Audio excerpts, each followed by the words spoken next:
पीले लोगों में व्यवस्था अच्छी तरह से चलती रही और कुछ छोटे मोटे धार्मिक मतभेद के बावजूद उनके धर्मगुरु राजनीतिक मामलों से दूर रहे।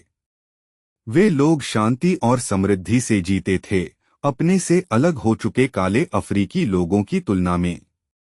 और जहां तक शस्त्रों का संबंध है, उनके पास किस तरह के शस्त्र होते थे?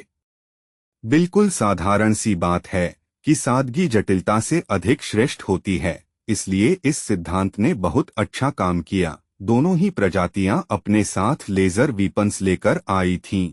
ये वीपन्स एक विशिष्ट समूह के पास उनके नियंत्रण में थे, जो उनके देशों के नेताओं के निर्देश का पालन करता था। आपसी सहमति के अनुसार दोनों ही प्रजातियों ने 100 पर्यवेक्षकों यानी ऑब्जर्वर्स की अदला-बदली की थी, जो स्थायी रूप से नए देश में रहते थे। ये पर्यवेक्षक यानी ऑब्जर्वर्स अपने अपने देशों के राजदूत थे और साथ ही यह भी सुनिश्चित रखते थे कि शस्त्र अधिक न बढ़े। यह व्यवस्था पूरी तरह से सफल रही और 3550 वर्षों तक शांति स्थापित रही। काले लोग जो अफ्रीका चले गए थे, उन्हें अपने साथ इन वीपन्स को ले जाने की अनुमति नहीं दी गई, क्योंकि वे लोग एक तरह से पृथकतावादी थे। धीरे धीरे वे लोग और अधिक फैलते गए और वहां बस गए जहां आजकल सहारा का मरुस्थल है। उन दिनों यह एक समृद्ध स्थान था, जहां की जलवायु समशीतोष्ण थी, जहां पर पशुधन खाने के लिए हरियाली पा सकता था।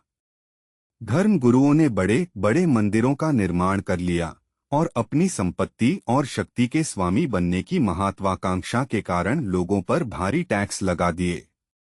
ऐसे लोग जिनके बीच कभी भी गरीबी जैसी कोई समस्या नहीं थी, उनके बीच इस तरह से दो अलग वर्ग बन गए, बहुत अमीर और बहुत गरीब। धर्मगुरु और उनके अनुयायी जो गरीबों का शोषण करते थे, पहले वर्ग में थे।